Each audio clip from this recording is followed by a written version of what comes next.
hearing of the Senate Committee on Justice and Human Rights concerning amendments to BP 129 involving jurisdiction of the courts, municipal trial court and the regional trial court is now in order.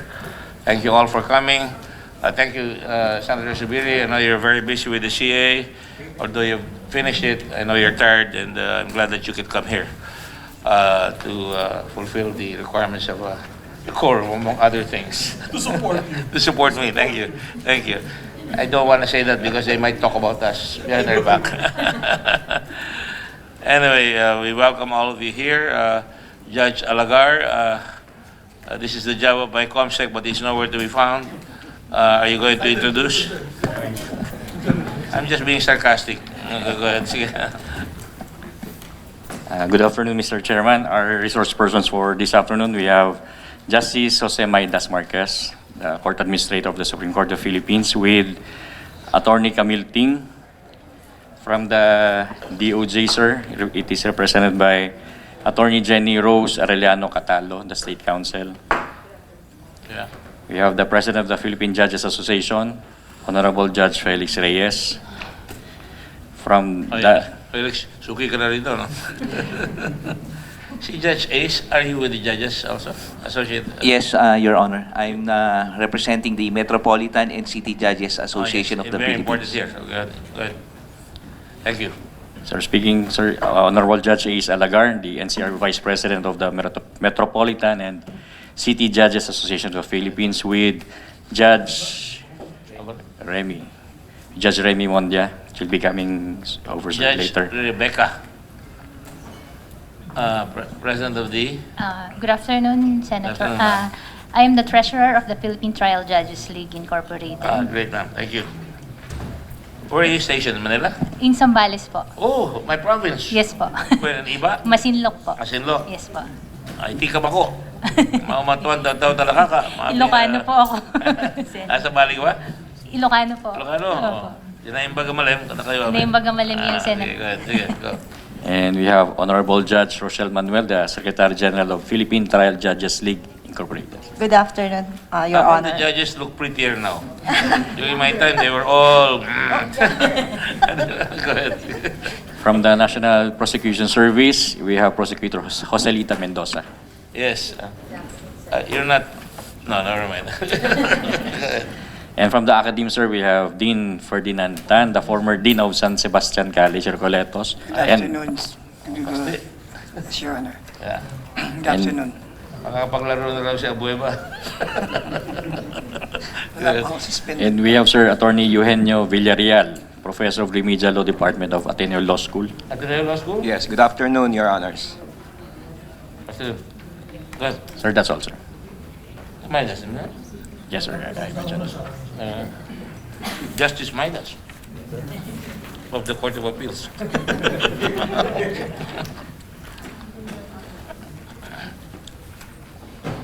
Good afternoon, ladies and gentlemen. Thank you all very much, Your Honors, for coming. Deans, thank you. Like I said, this is a hearing on the matter of two bills that have been filed, and from the looks of it, very, very much needed, if I'm to believe the Chief Justice of the Supreme Court of the Republic of the Philippines, who endorsed this bill to us. So, SB number 1353, an act further expanding the jurisdiction of the Metropolitan Trial Courts, municipal trial courts in the cities, municipal trial courts, and municipal circuit trial courts, amending for the purpose Batas Pambansa bilang 129, otherwise known as the Judiciary Reorganization Act of 1980, introduced by Senator Manuel Ginong Pinuno Lapid. He should be. Oo nga, dapat eh. One cameo appearance lang raw last time.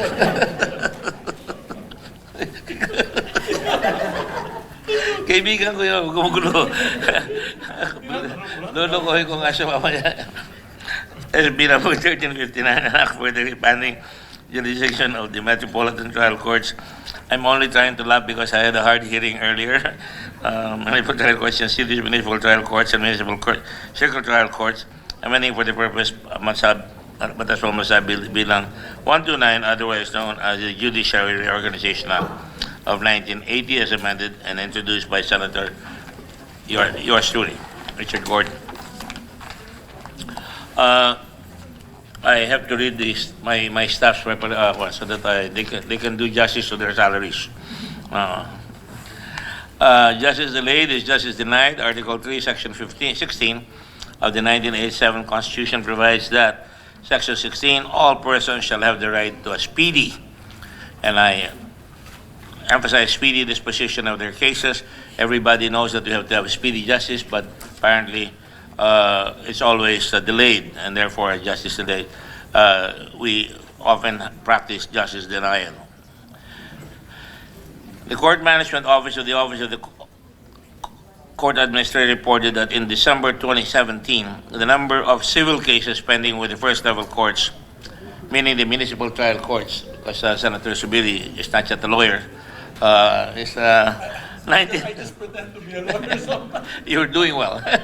19,832. In the year 2018, those are the first level courts. Even some lawyers don't know that. But in the year 2018, there was an inflow of 47,442 civil cases and an outflow of 45,457 civil cases. By the end of 2018, the number of civil cases pending with the first level courts was pegged at 21,169. With regards to the second level courts, which is the RTCs, in December 2017, there were 117,785 civil cases pending. In the year 2018, there was an inflow of 68,457 civil cases and an outflow of 65,363 civil cases.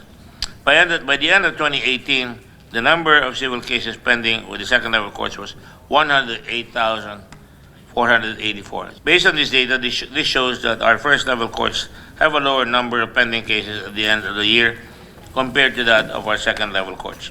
To help de-clog the dockets of our second level courts and to equalize the burden between the first level courts and the second level courts, we are proposing to expand the jurisdictional threshold of our first level courts. Just as a matter of information to everyone, this representation, being the chairman of the Committee on Justice, is totally dedicated to the proposition that most of our legislation that have already been filed and approved concern speedy disposition of judges. That's why we have added 500 courts, temporary courts. We have also de-clogged, provided for crimes involving arresto mayor, that they on their first case may be allowed to do citizen work, community work. I hope that's being implemented properly. Is that going on now? Are we implementing that already? Your Honor, we're still waiting actually for the IRR of that. But we have already made representations with the SWD and I think the OJ. Yeah. You can also include the Philippine Red Cross. They might learn a few things there. If they can learn how to save lives, or because that's very important. It's always what to do that matters, no? Usually, paglilinisin lang yan. Walang mangyayari doon. So, kailangan may konting orientation on values preparation. But anyway, that's not why we're here today. We are proposing that the first level courts will have jurisdiction over civil actions involving Title II or possession of real property or any interest therein. Civil actions involving Title II or possession of real property or any interest therein where the assessed value of the property does not exceed 400,000 pesos. Admiralty and maritime actions where the demand or claim does not exceed 2 million pesos, and civil actions and probate proceedings, testate and intestate, where the value of the personal property, estate, or amount of the demand does not exceed 2 million pesos. So that expands their jurisdiction. Ngayon ata nasa 20,000 sila, di ba? 20,000 when involves property. Right, Pero pag money claims po, nasa 400,000. 400,000. So, now involving property, magiging 400,000, di ba? So, Batas Pambansa bilang 129, BP 129 was promulgated 40 years ago, or in the year 1980. Since this time, there has only been one amendment in 1994, or Republic number 7691. It's about time to amend BP 129 especially since the value of money has already gone down. Justice Slow, kailangan mabilis tayong gumalaw. With the distribution of the caseload within the first and second level courts, cases would now be resolved in a faster rate. Dumadami ang kaso ng second level courts, natatambakan sila ng kaso samantalang na-baby yung mga municipal trial courts at saka metropolitan trial courts. Ang nangyari na mabilis sila na nalilitis yung mga kaso nila pero napupunta doon sa taas, bumibigat. Kaya sinabi ko kayo na meron pa tayong criminal cases, talagang nakakabigat talaga. At kung ito ay lilipat natin at ititimbang natin properly, pareho naman nalalaman ng mga abogado na ako'y nakaupo doon sa Judicial Bar Council.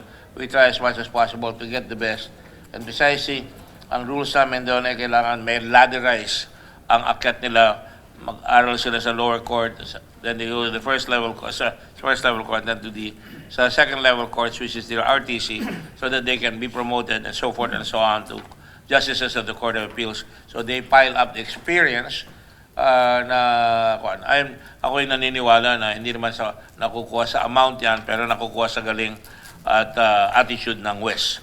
So on that basis, bibiliso ang ating paglilitis sa mga kaso, hopefully.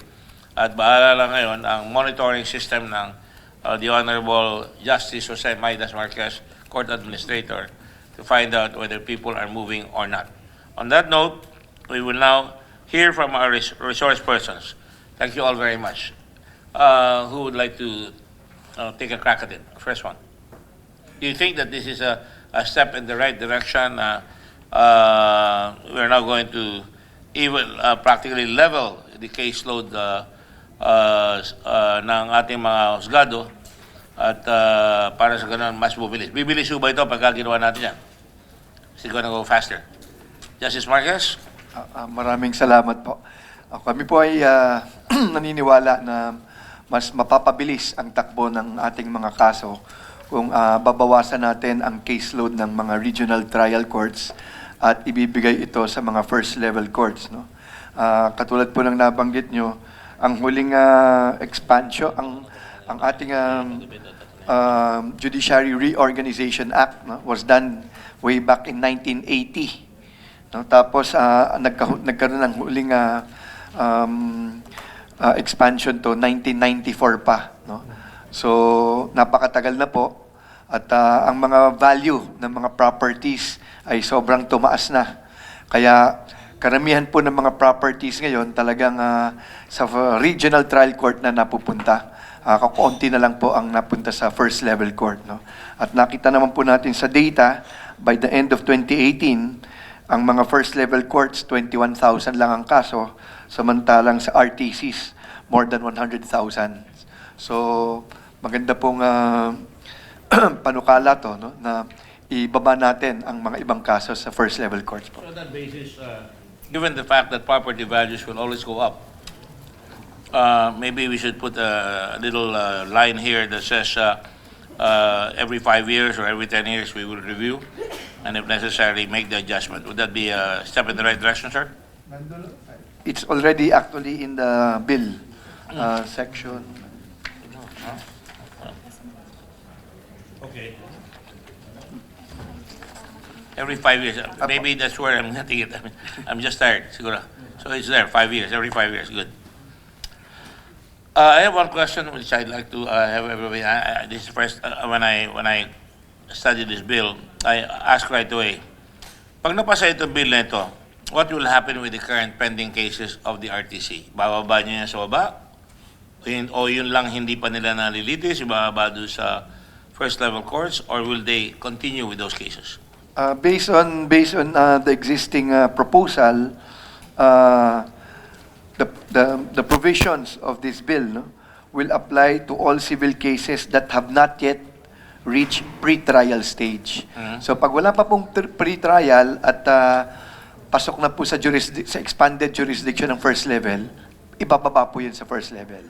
So hanggang hindi pa naabutan ng pre-trial, automatic bababa sa baba. And then Yes, I sir. just wanted to clarify that para malinaw sa lahat. No? Judge Reyes, the Philippine Judges Association. Good afternoon po, Your Honors. Para po sa aming mga RTC judges ay napapanahon po itong bill na ito sapagkat kami naman po ay talagang overburdened with so many cases, lalong-lalo na po yung mga drug cases. Napakarami po naming mga husgado na mayroon pong hanggang sa ngayon 3,000 cases at mga 80% of that ay drug cases. Yung po bang mga drug cases ito napabigat? I know this is not direct to the topic, but just to find out what the factual situation on the ground is. Dumami ang drug cases only recently. Is that Sadyang marami na po, tapos lalo pa po kumapal dumami. pa lalo? Opo. Yes. Yes, Your Honor. I would like to confirm that statement because of the intensified campaign of the present administration against drugs. Talagang dumami po ang drugs cases being filed in court. In fact, what the Supreme Court did here was sometime in 2017 or 17, the court authorized practically all regional trial courts to hear drugs cases. Kasi dati po, meron lang po tayong mga designated drugs courts. But na sobrang naging overburdened, no, yung mga drugs courts, sobrang dumami ang kanilang mga kaso. And that is why we had to authorize all other regional trial courts to hear drugs cases. So that would be a subject of legislation just in case it continues to grow. So those 500 judges that we put in would be able to help, not only for drugs but also for this speedy, for making sure that the cases are handled with expedition. Sir, this present bill concerns only civil cases. I know. So after this, baka pwede natin po isunod yung criminal cases. as Yeah, well. I was thinking about that precisely. Judge, you could want to continue? Mayroon din naman pong normally ay nasa jurisdiction ng MTC, first level, na napapapunta sa RTC. I'm referring to mga minor offenses na mayroon pong minor, either the victim or the accused. Yung po ay napapapunta sa family court. Kaya yun po, dati-dati, because of the penalty, which is lower than 6 years, it should fall within the jurisdiction of the first level. Pero because of the law on family court, although the crime committed by minors has only a penalty of lower than 6 years, pupunta po yun sa family court. Yeah. Opo. Understood. Yun naman pong mga sa civil cases, yun naman po ang intensyon siguro ng ating Judiciary Act of 1980 na bigyan din po ng jurisdiction ang mga first level sa mga kagaya po ng mga probate and intestate estate proceedings, recovery of possession or involving title, na yun nga lamang po na talagang ito should be determined with the amount. Siyempre, yung pong halaga po ng pesos, nabanggit nyo na nga po, noong panahong ito'y ginawa noong 1980, hindi na yung kasing parehas ng kuwan po ngayon. At isa rin po siguro puntos na kinonsidera ng ating pong punong maestrado ay dahil po yung pong programa ng small claim na naging matagumpay po, na naging bahagi, kaya po maraming mga kaso rin ang nabawa sa ating first level. Alam ko po ay tataasan din po yung threshold noong small claim, kaya kinakailangan namang itaas din po ang amount of jurisdiction ng mga first level. Okay, well said. Deans? Good afternoon po, Senator Gordon. Ito pong amenda sa BP 129 ay napapanahon. Tulad po ng sinabi ng ating makasama, Justice Midas Marquez, it is really important and proper for us, for the Senate, to come up with the amendments regarding BP 129. But again, as I go over with the provision, one of the purpose is to comply with the speedy disposition of cases. When we talk about speedy disposition of cases, Your Honor, hindi po nagsisimula yan, hindi po nagtatapos yan sa pagbigay o pagtaas ng value assessed or the amount doon sa korte. Pag sinabi po nating speedy disposition, that covers from the inception until its final termination. It may be true, maganda po yung ating panukala, pero ito po ay sa simula lamang. Ang ibig ko po sabihin, meron po mga prosesong dadaanan. And that will also affect the right of the parties to speedy disposition of cases. So I think it is my humble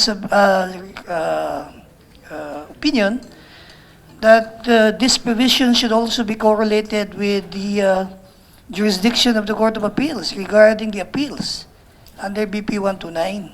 Kasi po nagkaklag din po dun sa Court of Appeals.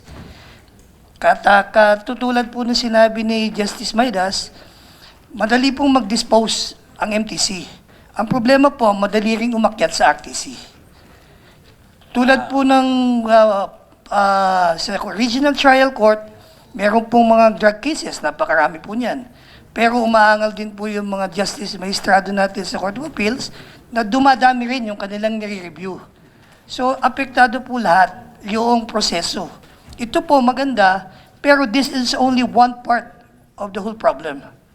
Kaya po sinasabi ko, maganda rin na rin po at nagkaroon ng small claims, ng summary procedure, tinaas po yung value doon sa small claims. But again, meron pong mga remedyong binibigay sa ating mga rules na ito po ay nagdudulot din ng o nakaka-apekto doon sa sinasabi natin na speedy disposition.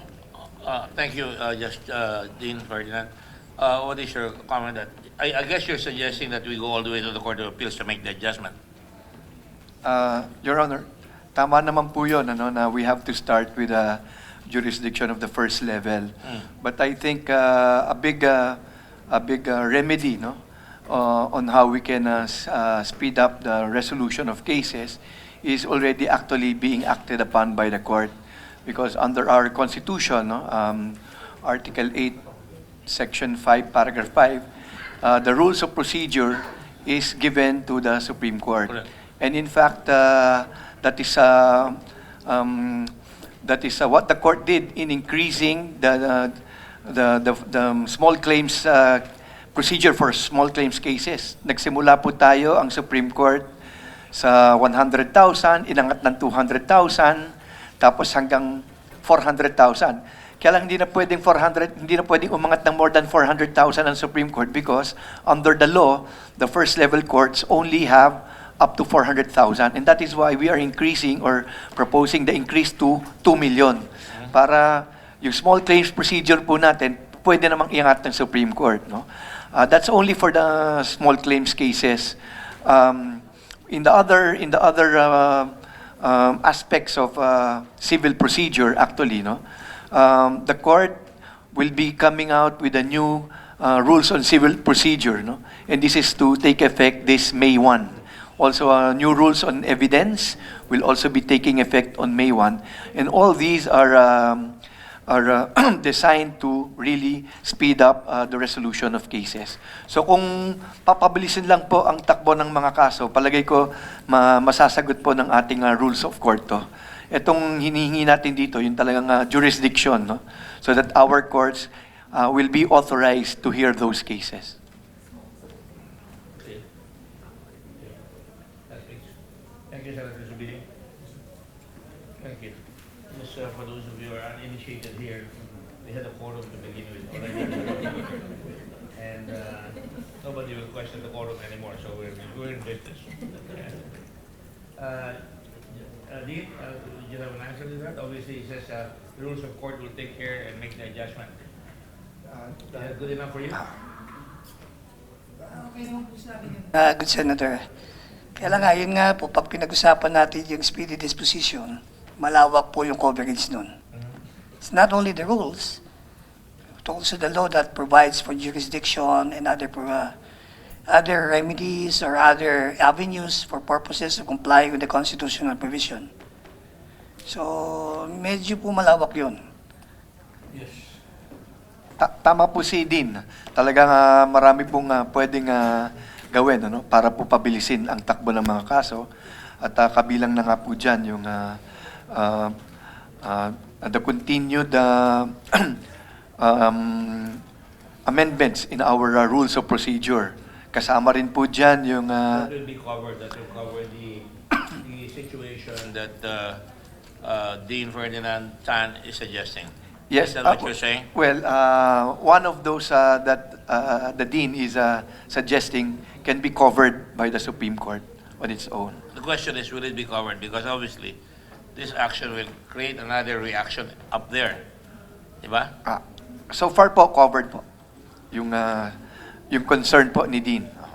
Are you satisfied with that? Wala akong problema yun, Senator. No, Just giving my opinion.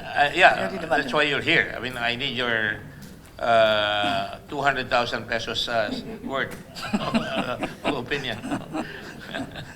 Attorney Villarreal, by the way, before we go ahead, we have Attorney Silvestre Yes. Mosing, Silvestre Mosing, Deputy Your Honor. Public Attorney, DPA, Public Attorney's Office, and Attorney Demetir Huerta, OIC. Good afternoon, Your Honor. Pao. Yeah, you don't have your head of office here, Yes, Your Honor. so we will be less colorful. Give her my regards. Attorney Villarreal? Yes, good afternoon, Your Honor. First is, Are you the Dean of the Law School now? no, Your Honor, I'm representing Dean Joey Hofilenia of the Yeah, Law School. I knew it was Joey. Yes, that's right. I just came back from a few years ago. I was in government, so I went back to practice and full time, also teaching, Your Honor. And well, in behalf of the faculty of the Ateneo Law School, we are thankful for this bill. As a matter of personal experience, I was in law school when they had BP 129. I entered law school in 1980. And I was just taking my oath as mayor of Olongapo at that time. yes, you were very popular in the Ateneo, Your Honor, during that time. I still carry my Ateneo ring. Can you see it? Yes, of course. Yes. They don't have a ring in UP.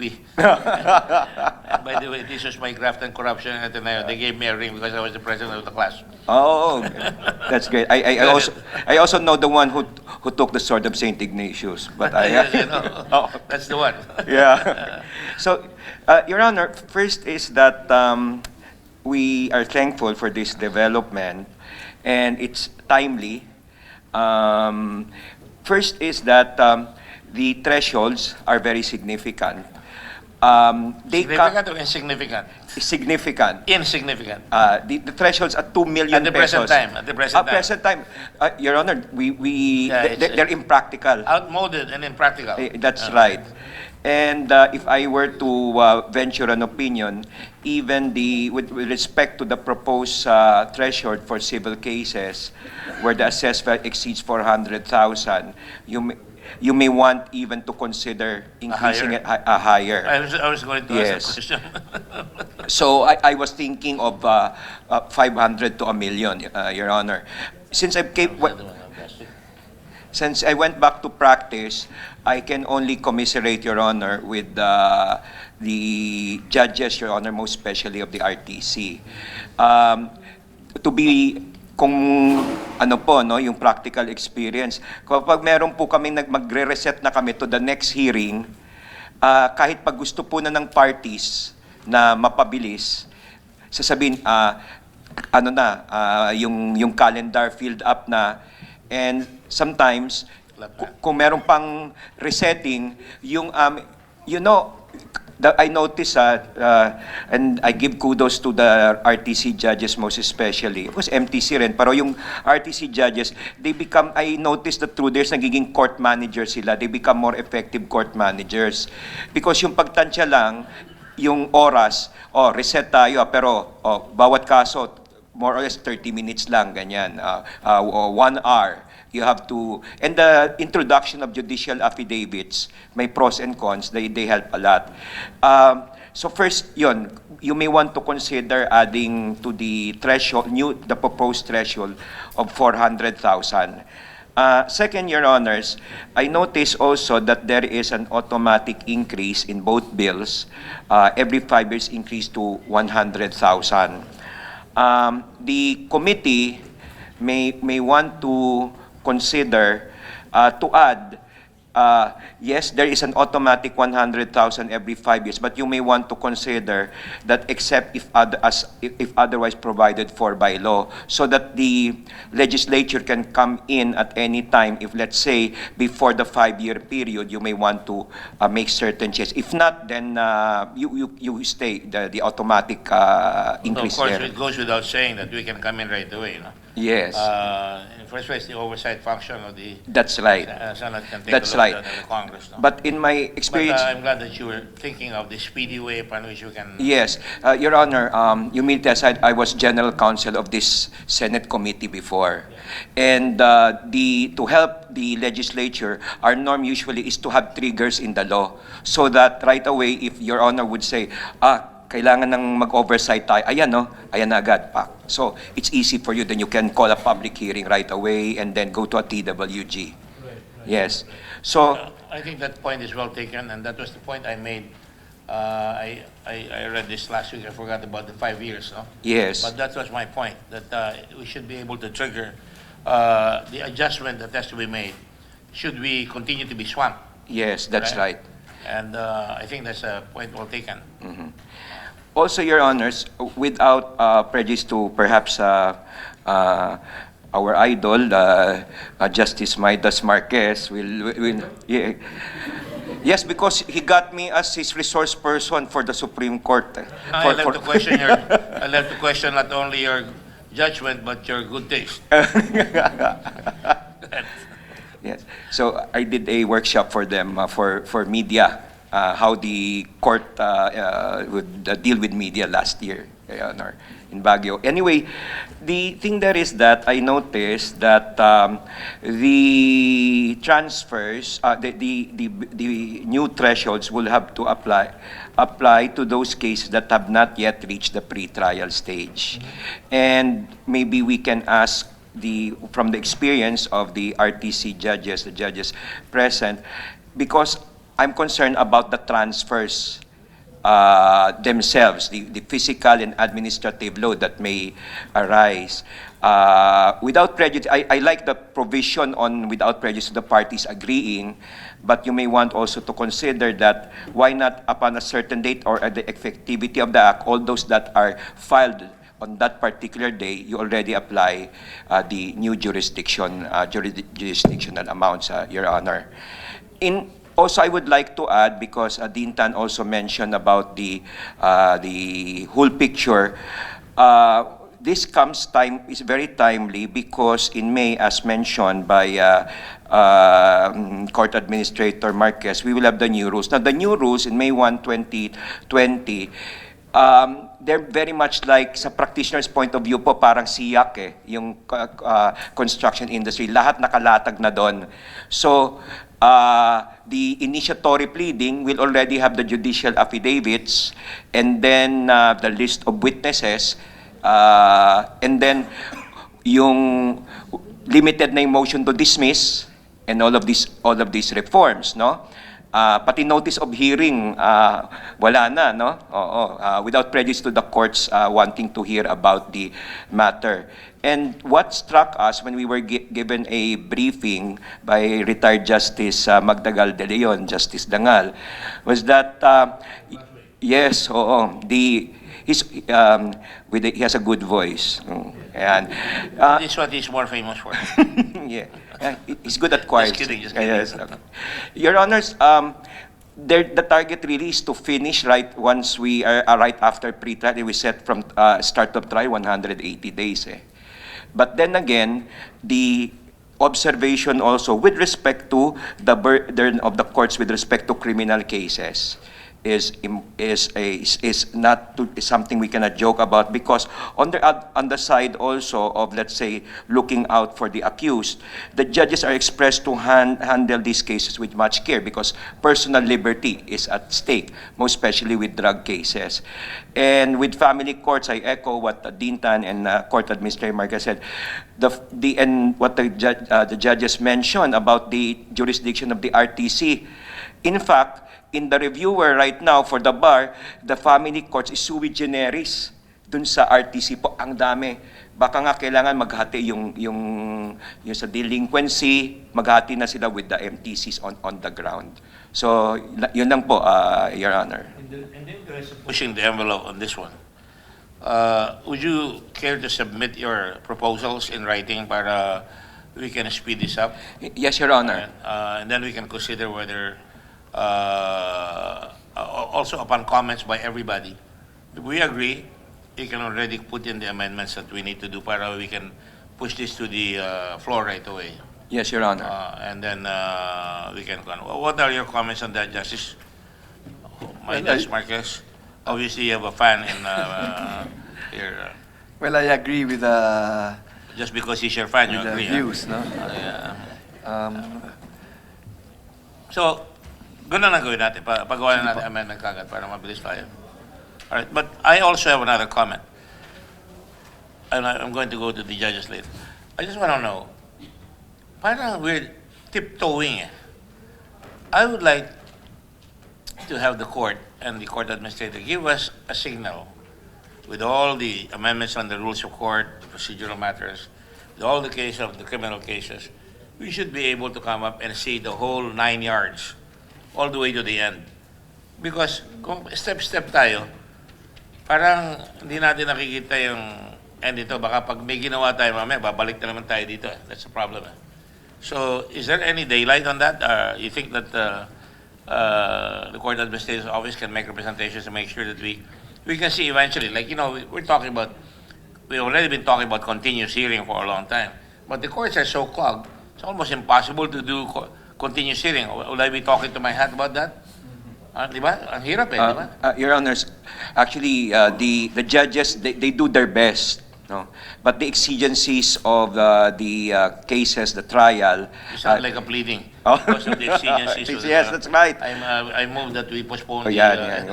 Pero grabe po, kasi alimbawa, yung lahat ng klaseng yung traffic, they are confronted with all sorts of excuses. Precisely,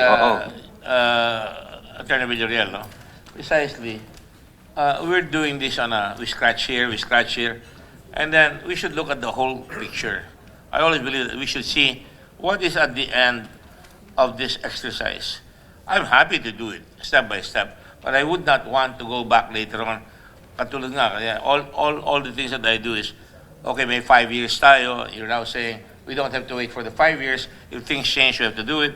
So we really have to go all the way down to anticipate what our objective is, which is a speedy disposition of cases, so that it's not going to be expensive for the client or for the litigants, and the judges are not that pressured. We're not even talking about criminal cases here, which I'm sure is an overload by itself, di ba? Your Honor. Yes. I'm throwing this question to especially to the judges, because one thing is that one solution is what comes to mind really is yung begin with the end in mind when we see the whole thing. No? Yeah. Now, this is really, kung ang essence po nito yung dispute resolution eh.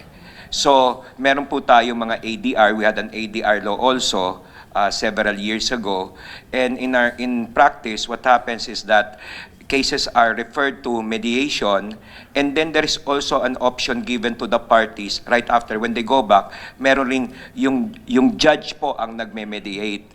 And I'm a student in that regard because I do not know kung kung isang pabigat pa sa mga judges, yung sila po yung mismong nagme-mediate. Kasi what happens on the ground is after a long while, minimediate nila, then lumabas na lahat ng position ng mga, and then hindi magkatuluyan, there are judges who would recuse pa nga po because they are in a difficult position, and we're back to square one. Yeah, that's what I'm saying. So yung ADR po, ay kailangan rin sigurong sabay po nating tingnan rin. Yes, Marquez. Senator, these are all rules of governing our cases, no? Both criminal and civil. So it can be resolved by the Supreme Court. Rules on mediation, rules on judicial dispute resolution, These are all part of criminal and civil procedure.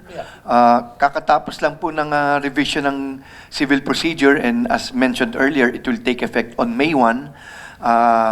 Si Chief Justice Peralta po, binuo na po yung committee to look into revising the criminal procedure. So kasunod na rin po yun. All these are designed, no? The objective is to, again, speed up the resolution of cases. And of course, all these will take into consideration the present caseloads of our judges, both in the first level and in the RTC. No? So, kailangan lang po talaga ng isang batas that would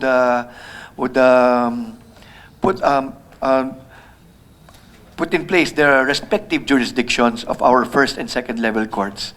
And after that, yung Supreme Court na po, they can already come up with rules as whenever it is necessary. No? In fact, prior to the revision of the rules on criminal procedure, no, which we are already going to undertake in the next month or so, last September 2017, no, the court came out with revised guidelines on continuous trial in criminal cases. Yeah. At yun po ang ginagamit ng ating mga first and second level courts. Kaya medyo yung criminal cases natin napabilis. Talagang napakarami lang talaga, kaya medyo kailangan din natin talaga ng palitan yung mga jurisdictions ng first level courts and second level courts. Precisely. There's a lot of gobbledygook that you said, no, because not to be insulting, no? I mean, but you see, the whole point here is to speed up the disposition of cases, and that should be the focus. Having said that, ngayon pa lang, and I'm not presumptuous to say to the court, bilisan nyo lang, because kayo rin ang gagawa ng rules of procedure. But in the meantime, we're asking Congress to do this little pity-patty punches that may not be up to what is really required unless we know what the picture is at the end of the line. So, gusto ko, nakaayos na.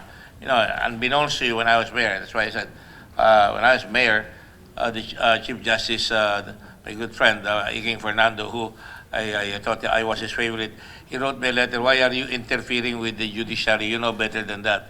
Because I called up all the fiscals, the judges, and said, what do you need? All I'm asking is, we make Olongapo the model for continuous hearing of cases. Sinabon ako sa letter. So I said, pinapabilis ko na nga, nagagalit ka pa. But anyway, that's exactly what we're all on the same page on that. And I think if we do that, the country will be the better for it, because one of the biggest sins of the democratic existence that we have here is really the tardiness of the court system. So, and we cannot blame the judges. And, you know, they also have threats, they also have families that they want, they're not even given the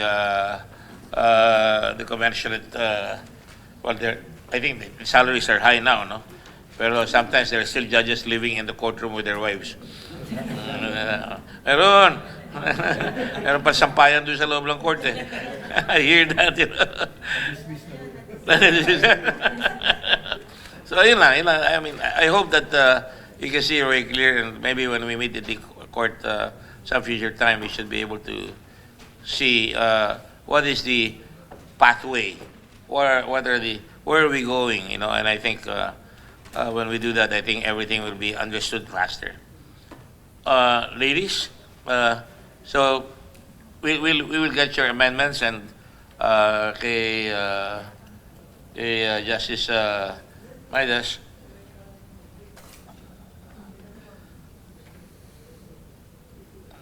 Well, I'll ask this question later on. This is from an Ateneo student. Ateneo ka, di ba? Judges, you have any suggestions? In behalf of the Metropolitan and City Judges Association, Your Honor, we just had our quarterly meeting last Monday in Davao, and Why do you meet in Davao all the time? Everybody meets in Davao. Your Honor, we visit every region. So Really? Luzon, Visayas, Mindanao. In fairness to the other judges in the region. All right, in the okay. region. So based on our last quarterly Everything meeting, now meets in Davao. And, based on our last quarterly meeting, Your Honor, the METC judges are in full support of the Senate bill increasing the jurisdiction of the Why metropolitan, are the you lower looking at courts. Justice Midas? I mean, Yes. you know, I'm beginning And, to have second thoughts about this bill because parang ka intimidated kay Justice. Obviously, you have to support him, and you're making sure that I'm supporting it, Justice Midas. No, Your Honor, we will tell a story, Your Honor. During the House hearing, during also the meeting, we had the occasion to express our apprehension because of the deluge of cases that will come to Yeah. us. And Justice Maidas Marquez has assured us that this will be addressed by the institution, by the Supreme Court. And what are those concerns, Your Honor? Is that the good performance of the lower court judges can also be attributed to the procedural amendments made by the Supreme Court and its administrative support, particularly the court decongestion officers. So this, we are asking Your Honor that this court decongestion officer, while these are only contractual employees, we are asking that these CDOs be made permanent to the lower court judges so that we can act speedily on matters that are brought before us, especially now, Your Honor, with the impending increase of jurisdiction in small claims, which we must decide in 24 hours. So with the deluge of small claim cases and the increased jurisdiction, I think, Your Honor, we need additional staff. And aside from the CDO, Your Honor, we will also be asking... You're looking at the wrong face. just to express our concerns, Your Honor, because Yes. if the objective also of the bill is to promote speedy disposition of cases, and if we have shortage of staff, for example, a process server, if we will not be augmented with a process server, then there will be delay, Your Honor, because with this number of cases, we have to validly serve summons.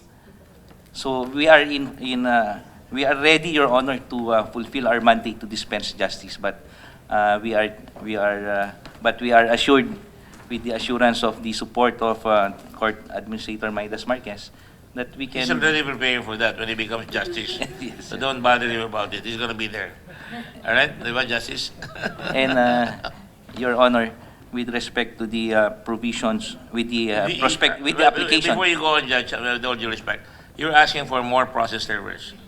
at least additional staff Before you and continue, court decongestion I officer. think he cannot resist it any longer. He's going to comment. Yes, Justice. Your Honor, we have already actually addressed that in the revised, in the amended civil procedure. No? Yeah. In the amended civil procedure, the plaintiff can already serve a notice or summons to the other party. We can use internet. Yeah. We can use accredited service providers, private couriers in serving all these summons and notices. And what is proof of service? Sir, nandun po yun sa Okay, civil nandun yan, procedure, naka-incorporate po yun. Of course, we have to make sure that service was really made, no? Yeah. That's what I'm saying. That's why. Meron That's po the yan. question. Yeah. So, that will lessen the work of the process server. Doon naman po sa sinasabing... Because I'm worried because we're already creating marshals to protect the judges. Huh? I just want to tell you that passed the bill already, no? Marshals. As a plenary na yan, no? We passed it already, and if that passes, the judges will have protection, especially those who are threatened. So magdadagdag tayong process servers, hindi pa ako natatapos sa process servers, may humihingi na naman ng taas ng benepisyo. And everybody's asking, so I said you're looking at the wrong place when you're asking me that, because I'm here to help you perform your jobs, but not to increase your salaries all the time, because or your benefits all the time, because it's getting harder and harder. We increase one, they ask for another one. So that's what the problem is. Na-handle na yun sa procedure, right? Okay. Your Honor. Yes, ma'am. We have the same concern with the METC, except for the municipal trial courts and the municipal circuit trial courts have lesser staff or have lesser complement. We do not have sheriffs, we do not have legal researchers, and we only have one clerk. As compared to the Metropolitan Trial Courts, they have their own sheriff, they have their own legal researcher, and they have two clerks. Since we Just a will... moment. Yes. Justice Mark, did you anticipate that? Your Honor, That's what I mean. We have to see the whole picture. Eh. Pag kumalaw ka rito at wala silang process servers, wala silang sheriff, it defeats the purpose. At ang rin. Your Honor, we in the Office of the Court Administrator has a court management office which every month monitors the caseload of all the courts nationwide. Yeah. And so pag nakita po natin na talagang masyadong mataas ang increase ng isang court, no? We put in a remedial remedies measures. No? Yung sinasabi po nila kanina na court decongestion officer, we employed initially 635 court decongestion officers nationwide. This was already funded by Congress, and in fact, we started with the tinatawag na CDOs, no? Kasi ano lang ho yun temporary. But we already have that in our budget beginning 2015. No? In fact, in 2018, tinaas pa ho yun from 635 to na doble, naging more than 1,200.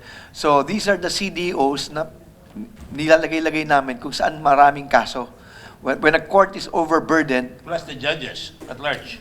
wala pa, hindi pa ho kasama yung judges at large. Opo. We anticipate the organization or appointment of judges at large within the year.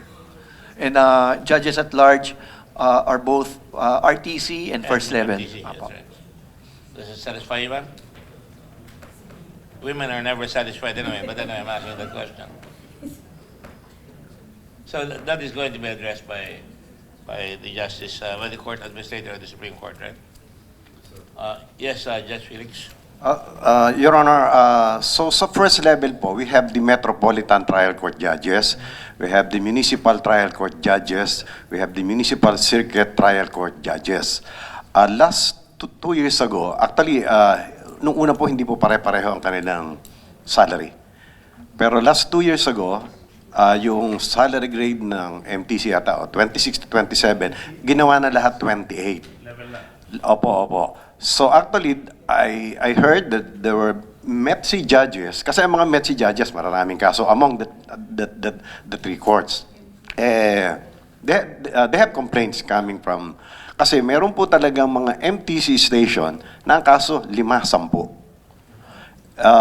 Yun po. And that might be the reason kaya hindi mo na sila binibigyan ng sheriff, hindi mo na sila binibigyan ng konti po. Nasa Manila ka, todo-todo yan. Yun nga po, yung mga METC judges. Actually, baka rin, kahit po yung jurisdiction na tataasan, ganun din po kasi there are places na wala naman ng kaso. Siyempre, we cannot blame the judges assigned on those stations. It depends on the monitoring of the court administrator, di ba? Yes, Your Honor. We monitor all their cases po, nationwide. So, di ba, Judge? That's why I pass it back to Justice Marquez because he has obviously an operations center that monitors all the caseloads of the judges. So, what will bibigyan ng sheriff kung gano'n lang naman ang kaso, di ba lang, di ba? But still, I think there should be provision for that or they can borrow the sheriff from the other side, di ba? Pwede naman po yun. Pwede yun, no? Oh, sige. Yes, ma'am. Rebecca, Judge Rebecca, I'm sorry, I tried to be... Yes po. What happens in the provinces po, we have lower caseload po. Yung sheriffs po namin are from the Office of the Clerk of Court. We share the sheriff of the Office of the Clerk of Court of the Regional Trial Court. We support po the bill, but we are just expressing our concern that if we will receive several cases with the increase in the threshold amounts, we are expressing our concern that we may not be able to handle the cases. You'll have more.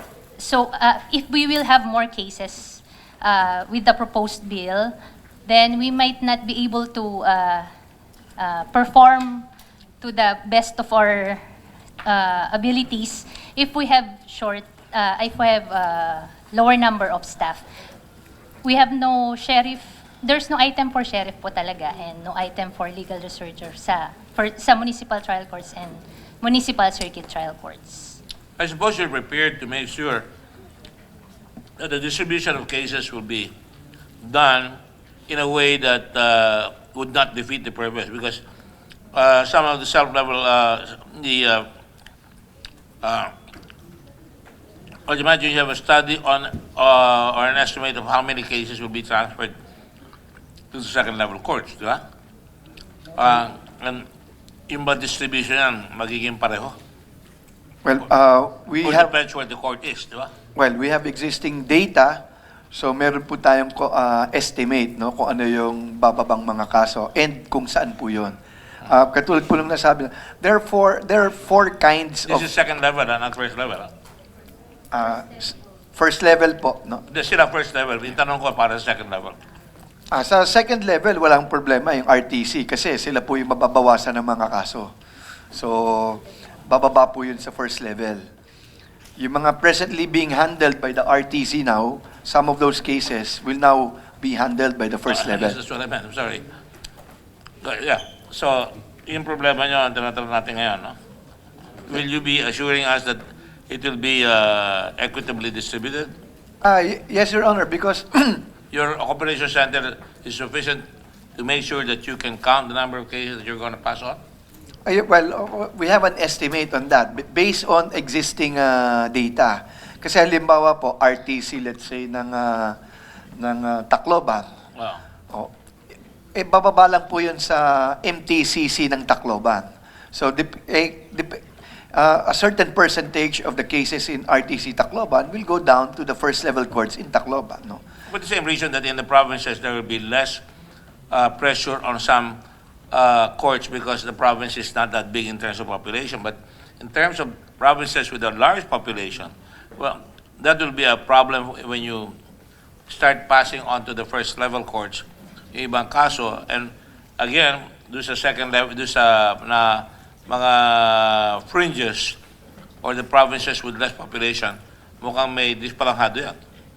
Well, mahirap po talagang Balance. i-balance lahat kasi as they will tell you, Your Honors, there are first level courts with only 20 cases. 5 pa nga eh. Five cases. Tinaasan ko na ako, kaya ako ginawa 20. Yeah, but in those cases, and the manageable caseload is somewhere from 350 to 500 cases. So you can just imagine if a court only has 5 cases. So kayang-kaya pa niyan madagdagan. But again, if it reaches more than that threshold point, no? Kung tumaas po yan ng mga 500, 600, 700, we can remedy that situation by giving court decongestion officers, contractual stenographers, kung ano yung kailangan. And we can also detail, no? Kung sheriff ang kailangan, we can get a sheriff in a station nang walang masyadong trabaho, i-detail siya sa So they kabila. said earlier. We can easily do that. Well, I would imagine that kailangan siguro there will be a monitoring system once this is implemented so that we can react fast. Maybe you might want to put that in the bill. Yung monitoring system, Your Honor, is already in place because all our courts are supposed to submit monthly reports of their cases to the Office of the Court Administrator. So, pag hindi sila nag-submit, hindi namin mamamonitor. But we have also sanctions for that. So, we actually are able to monitor their cases.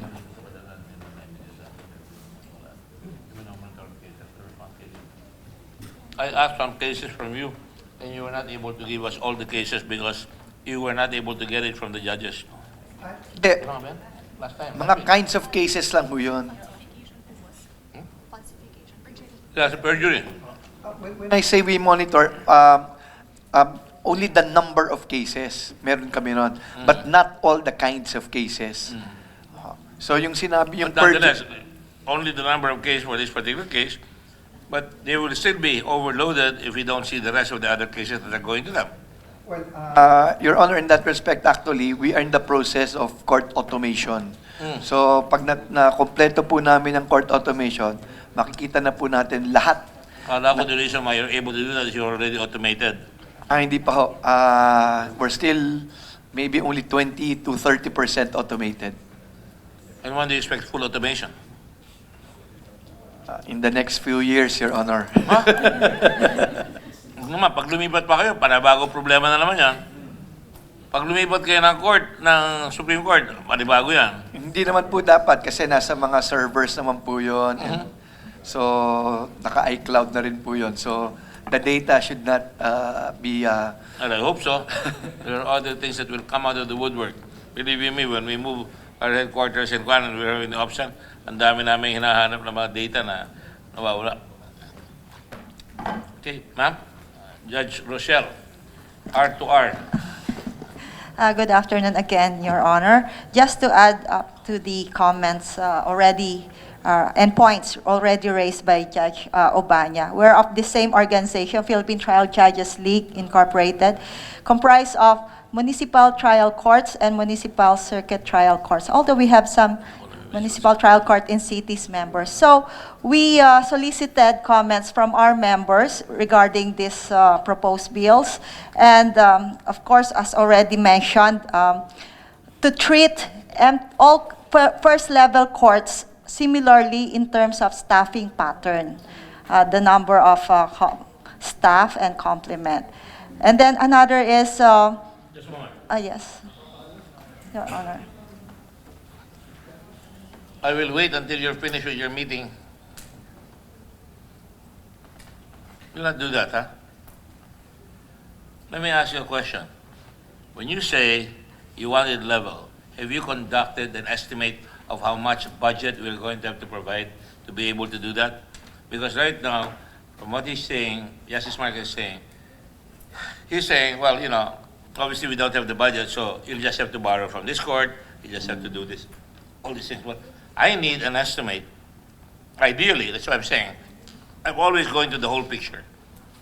Ideally, we have no business setting up a court if they don't have the wherewithal. That's something that I think, in my own basic beliefs, we have no business having a court that is incomplete in terms of equipment, in terms of access to what is needed to make a successful court, so that the disposition will be faster. But we have to be realistic as well. You have to do an estimate, and I'm asking you this because if I am asked a question on the floor, I would have to come out with the kind of budget that is going to be presented. And by July next year, the budget will be here again. So we will find out kung kakasya. Not in July, but now.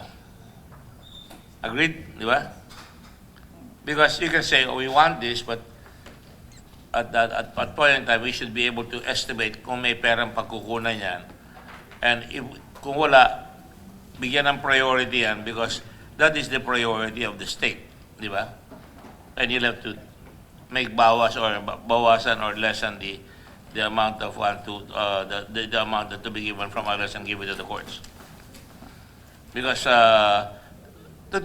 in truth, the justice system, the justice part of the co-equal branches of government is the poorest. Tama ba yan? Kita nyo, I'm on your side. Maliit di hamak ang budget nila sa two branches, the co-equal branches. So, I can make a case for you on that, but you have to do your homework and give it to me kung magkano yan. But I'm for that. In principle, I'm for that. You have no business having a sala na incomplete. Dapat meron. Okay? So, you'll have to do a survey or study on how much money you will need. So that's a goal we will have to do. Every time there's a budget, so long as I'm here, we'll try to push that. Okay? Thank you, Your Honor. You're welcome. Another point raised by our members, some COCs or clerks of court are not LLB graduates. As compared to METC, are you required to have LLB graduates? So, clerks of court of first level are of different qualifications. So, most of our member judges would want to hire, of course, to recommend, of course, clerks of court who are LLB graduates for some reasons. Not necessarily a member of the bar. Not necessarily, but As they say in the familiar with the Ateneo- law. As they say in the Ateneo, doctor of jurisprudence. Di ba? Meron pa tayo sa UP niyan, doctor of jurisprudence. Wala ata kami niyan eh. Hindi pa ginagawa yun sa amin eh. Meron na po. Meron na Yan sa o, yes. UP, Ay, yes. Hindi ko na susundan. But my daughter is a doctor of jurisprudence from the Ateneo, so talo niya ako. Yeah, ideally, again, you need a lawyer, but even I'll tell you, we have a hard time trying to get good lawyers. Now, LLB marami. In fact, you remember we talked about this in the JBC. Dapat kumuha tayo ng yung mga bar na hindi nakapasa, because kahit na hindi siya nakapasa, kung nakaka-review siya palagi, mas marami pang alam sa atin na nagpa-practice na. Di ba? Then, more recent yung kanyang knowledge. Hindi lang siya marunong mag-communicate siguro, kaya bumabaksak. So yeah, maybe that is a possibility. And the last one, Your Honor, we joined the comment of our dean. Another layer of appeal will be created because, of course, the losing party in the first level may elevate for review or appeal the decision. So this may affect or defeat the purpose of the proposed bills, the legislation. RTC opinion. Ganun din po yun, Your Honor. Lahat ng first level cases talagang appealable to RTC. Correct. Go to the Court of Appeals and see. We haven't really added any. Because I think she's thinking the way the Congress acts. In lower house, gagawa na lang ng batas, tapos kami maglilinis dito. Don't do that. Yung mga thinking mo. I wanna do you. Yes, Judge. Sa tingin po namin sa RTC, hindi naman po magiging kadahilanan ng lalong madidelay yung kaso kung bibigyan ng malaking jurisdiction ng first level. Una-una, itataas nga yung threshold ng small claims. Mabilis ho talaga yung small claims. Ngayon, kung let's say beyond the small claims but within their jurisdiction, sila na po yung magtatry. O nga't mag-a-appeal, pero I'm sure they will only be required to submit memorandum. Pagdating po sa amin, wala ng trial. Mabilis din po. And besides, that will affect their performance, evaluation. Kung ina-appeal lang, ina-appeal palagi, it's sloppy, then when you apply to become RTC or later on, that will show up in your record. Your Honor. Do you get my drift? In other words, don't pass the buck. Do it well. All right? We're listening to you and what? Yeah. Justice? Parang ikaw ako na. Judge Mendoza, Prosecutor Mendoza of the National Prosecution Service. DOJ. DOJ. Ayan, dami kayong problema ngayon. Hindi Good afternoon, malaman Your kung anong Honor. gagawin sa VFA, dito sa Sakit na ulo ni Secretary. Anyway, Your Honor, since civil cases are not within our jurisdiction, nevertheless, we interpose no objection. You have an objection? We interpose no objection. Akala ko may objection. Bunot ako. What about Attorney Jenny Rose Arellano Catalo? Walang panalo. Ang palagi yung kumakatalo. Good afternoon, Your Honor. The Department of Justice, I'm from the legal staff. We are in support of the proposed amendments. And because with the statistics provided, it is high time to lessen or de-clog the court dockets of the RTCs. And in the same way, we supported the similar bills filed before the House of Representatives, Your Honor. Okay, thank you. We'll make it short. But are you in agreement with your Secretary of Justice regarding the ABS-CBN case? Your Honor, I was not able to fully get the statement of our Secretary because we were also in a meeting. Marunong. What about Justice Puno? Did you take a look at his position? Because I share that position. Your Honor, we're meeting on the same day, so I was not able to watch. Laging absent ito, Yeah. Attorney Camille Ting, do you have anything to say? You've been laughing and smiling and enjoying yourself there. Mr. Mossing, Attorney Yes, Mr. Mosing, Your Honor, please. sino ba unahin ko? Ikaw o siya? Siya. May maraming buhok. O sige. Yes, the Public Attorney's Office fully supports the bill, considering that it pertains to It pretends. to realign the present threshold, and that is brought about by inflation and the considerable increase in the fair market value of real property.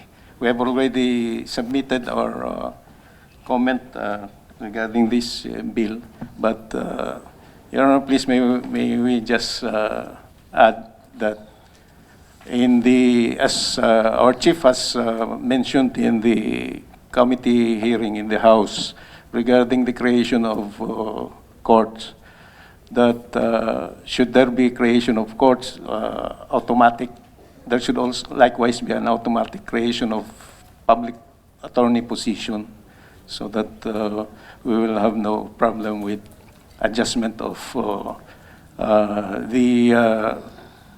the specific assignment of the You powers. handle the type of questions that we're talking about here, right?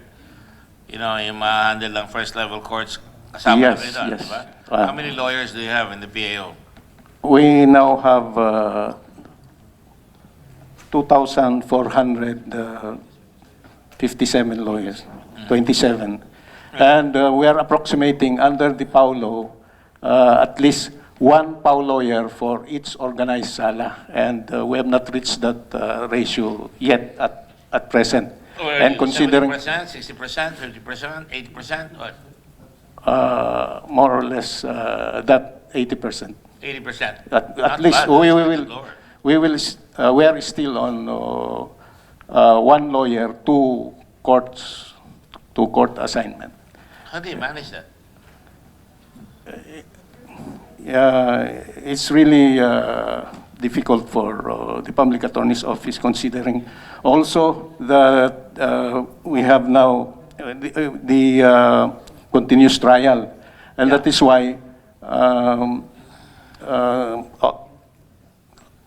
some of our clients may complain regarding the other services, because when all of our lawyers are Occupied. in court, nobody would entertain Complaints the of the other services that we provide. Say, for example, inquest duties, or the so-called non-judicial services that we render. We strive to attain that ratio, and so that's why with this bill, which is at least a rationalization also for us on our assignment, because at present, the PAO lawyers assigned in the RTCs would want to be assisted, or they would request that at least there should be two PAO lawyers assigned in the RTCs, which we could not realize do. You're lobbying right now, no? Let me just, and I agree with you. This is what I mean. No? Ang problema ko palagi dito, every time I see lawyers from the Department of Justice or OGCC or SOG and all that, they will ask, taas naman benefits namin, yung ombudsman, lahat tama. Ang hinahabol ko dito, bago tayo magtaas sa susunod na round, is that, iayos muna natin ang kailangan ng mga husgado, ng mga judges, ng mga fiscals, ng mga public attorney's office. Yes. Because that way, hindi na makakaangal ang tao. Talagang mas malupit tayo pagka talagang tatamad-tamad pa rin yung mga natatrabaho dyan, di ba? Yes. I think that that's important. Again, I repeat and reiterate what I've said before. To me, it's a condition sine qua non. If you run a democracy and it's based on the rule of law, whether it's business, where they can find a judge that is consistent, that knows his job, that ensures continuity without bias, it will benefit the nation. So sa akin, unahin muna natin yan. And to my mind, Justice Marquez, while I'm here, and while you have a congressman down below, the next JBC meeting, you might want to tell our friends among the justices that this should be our aim. Let's not be afraid that walang pera. Dapat talaga, i-demand natin may pera para mapunta yan. Like I said, ang baba-baba, mas mababa di hamak yung budget ng justice kaysa sa legislature and the president, no? Eh doon lang sa mga budget ng confidential funds ng ilang mga offices ng presidente, napakalaki na eh. Eh kung ipapasa mo dyan, siguro magkakaroon tayo ng mga judges na kompleto ang kanilang mga sala. And then, you're right. Paano ngayon yung nagpupunta sa inyo na nagko-complain? Nasa korte kayong lahat. Di ba? So we're not able to function well. So, what's the point? So, we'll take that into consideration. I'll tell you the same thing that you should do this every year, actually, Judge Rochelle, no? And you, Attorney Bestre, kailangan talaga, compete nyo kung ilan ang kailangan ideal lawyers. So, it's always there. So, when it's time to evaluate the budget, we can always say something. Mahirap magsalita kung wala kang hinahawakan need, and it's supported by the data on how much we're going to have to spend. Because budget is really taking money from one department to the other, and the good leader determines ano yung priority mo. If the leader prioritizes peace and order and justice for all, then mauuna dapat yan. There's no excuse, as far as I'm concerned. There's no excuse. Kung magko-courts ka, dapat kompleto ka. Kung magkakaroon ka ng public attorney's office, dapat kompleto ang gamit mo. Kung hindi, talo tayo. Maybe Justice Marquez can coordinate this. I mean, I've been through, I think among all the others who sat in the JBC, ako pa nagsasabi sa mga justice, ano ba kailangan niyang batas? Gawin natin. You know that, right? And we've done a lot already so far. So this is another part of this. So I want to see the whole picture. So try to do that. Try to see your way clear so that we can have an idea. Every year that we open the budget, we're ready. And if we don't get the full loaf, we get 2/3 of the loaf. Maybe we have half a loaf right now. You get 2/3 of a loaf this year until next year. You are forcing the government to prepare for that. That is our duty, our sworn duty. At dapat mabilis ang administration of justice. Thank you, Your Honor. And again, we fully support the bill. Thank you. Yeah. Attorney Demetir? That's a weird name, Demetir. Ano yan? Same manifestation, Your Honor. Same manifestation. Of course. Yeah. And Thor, Avila? Miss, ang dami niyang trabaho. Akala ko wala kayo lawyer. Tatlo na kayo rito umaharap eh. Dapat pinaparap nyo rito yung boss nyo. May ngayon. Avilia is from our admin department. Dapat you should be able to represent the admin position. Di ba? You gonna say anything here, or are you just gonna Your Honor, sign the document so that you can justify the per diem that you came in here for? Nothing to say, Your Honor. Oh, that's a problem. Okay, anything else? Are we okay? Oh yeah. How much training are the judges getting for admiralty and maritime cases? We're a maritime country. Hindi pa nadidiscover ng mga may-ari ng barko at mga bankero na mayroong mga admiralty cases available. Sir, kakalabas lang po ng rules on admiralty cases. This only took effect January 1, 2020. So we only designated initial pilot courts, 10 courts. 20 kasi RTC and MTC. So we only gave training to these initial judges. We will continue to monitor these cases. Pag dumami, then we will add the designation of more courts. Do you have a copy of the new admiralty law?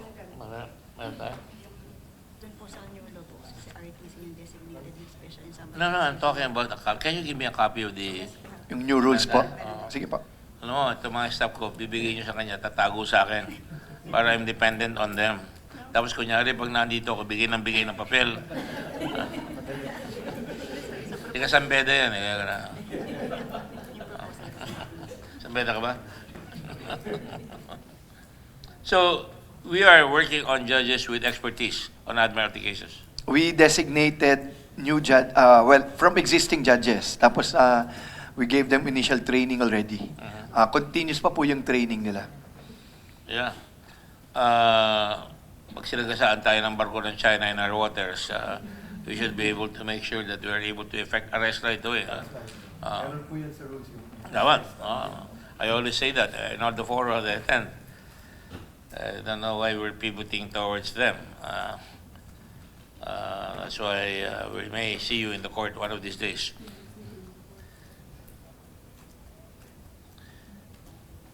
In the proposed bill, first level courts will have jurisdiction, right, of Admiralty? Or it depends? Depends on the amount. The demand or claim does not exceed 2 million. Well, ito po yung nasa atin. Yeah, you know, and if it exceeds 2 million, automatic RTC na yan. Right. Yes, Dean Ferdinand Tan. Mr. Senator, just a little concern about provisions. Tanong ko lang po, ano po yung factors that were considered in coming up with the 2 million pesos?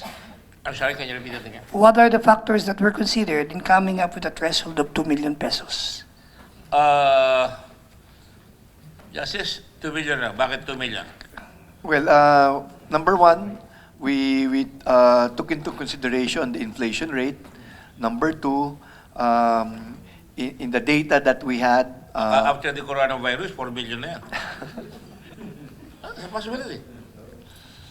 so, and also we wanted to increase the small claims procedure threshold, no, for small claims cases from 400,000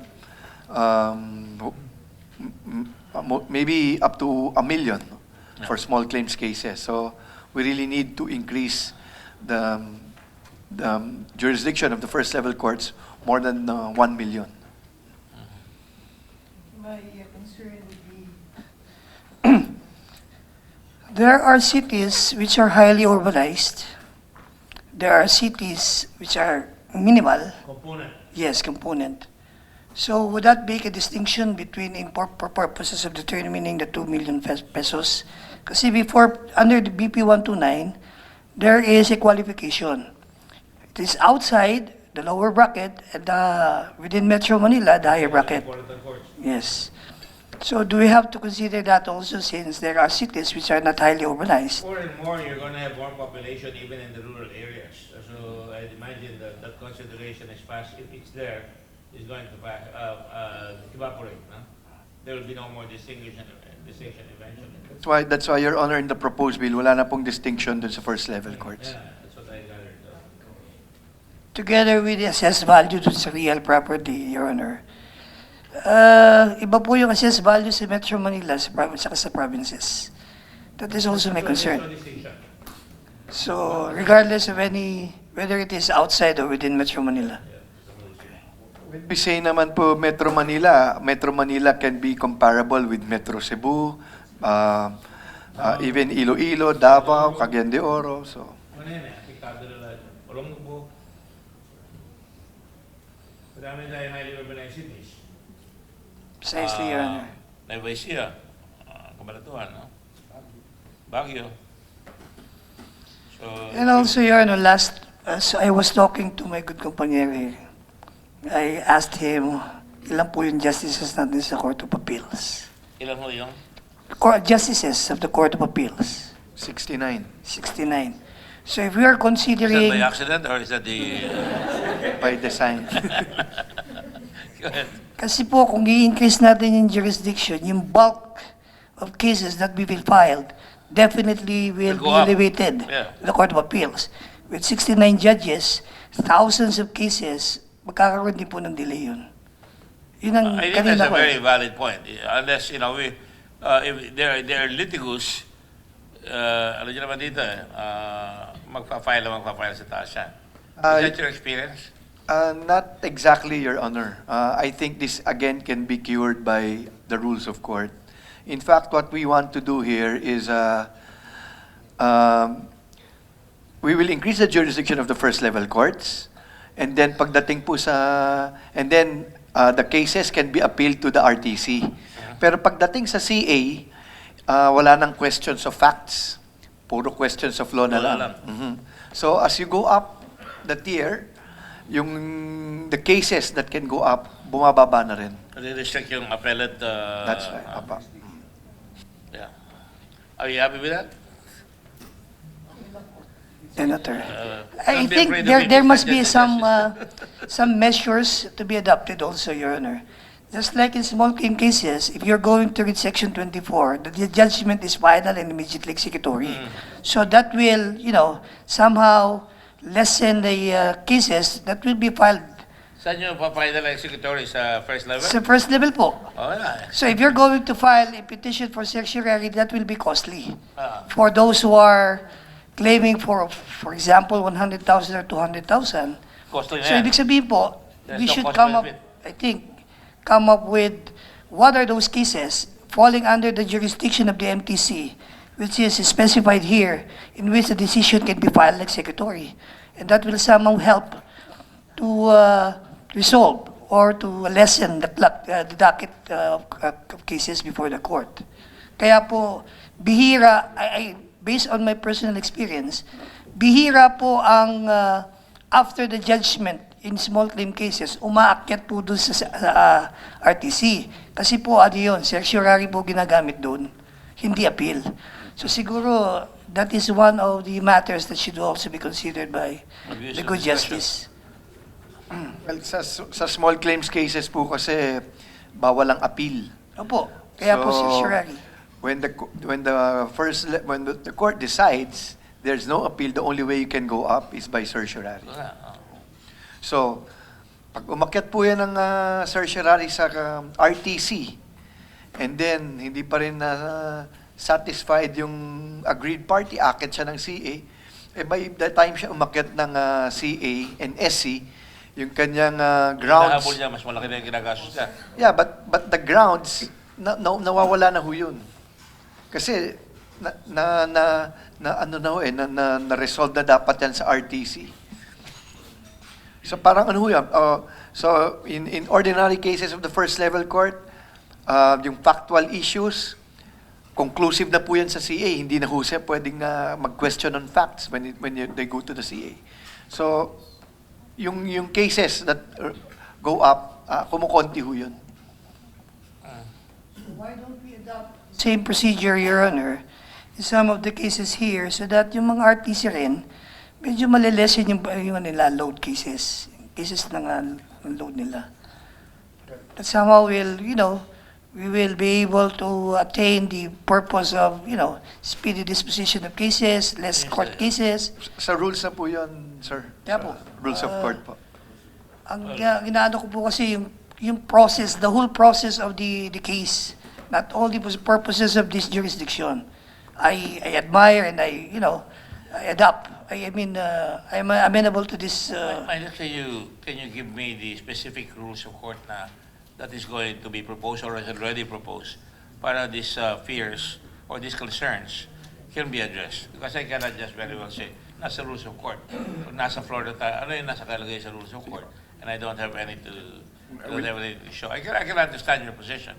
And I certainly understand yours na talaga magkakaroon ng problema dyan. Lalo na pagka, too much litigation. Ako, tingin ko, it will die a natural course because of the costs that you're going to have. Hindi naman ganun kalaki yung hinihingi mo. Pero baka because of lawyers and everything, unless you're fighting for principle or the not to lose face, magastos yan. So let's have that. Okay? We'll provide you, Your Honor. All right. Okay. Anybody else? Pwede na tayo pumunta sa hindi ngayon. Magagawa na kayo ng committee report. We'll have a committee report done with Justice Midas.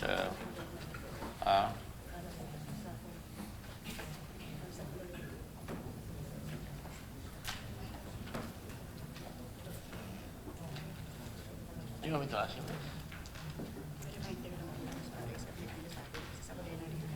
Oh yeah, Justice Midas, we should have a talk also, but could you send us also the updated statistics?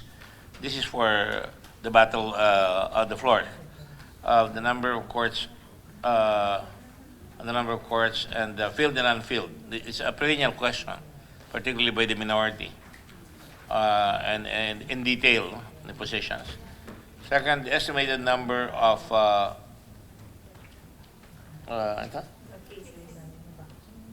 estimated number of cases which will be transferred from second level and first level court. I'm almost sure this is going to be asked. And then the revised rules or of court procedure. We can answer.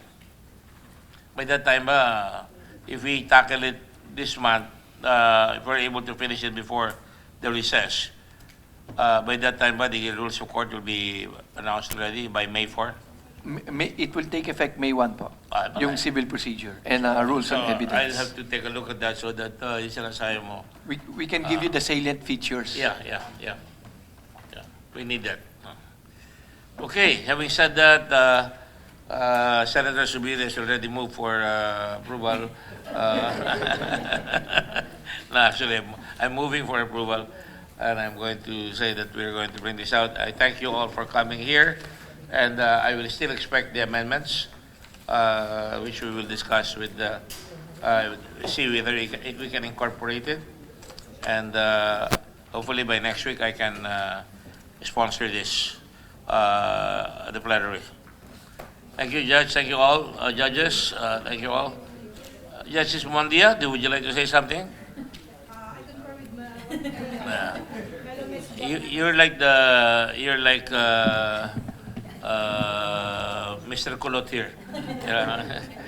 He concurs with everything. Okay, thank you all very much, and God bless. Thank you. Thank you, sir. Session is adjourned.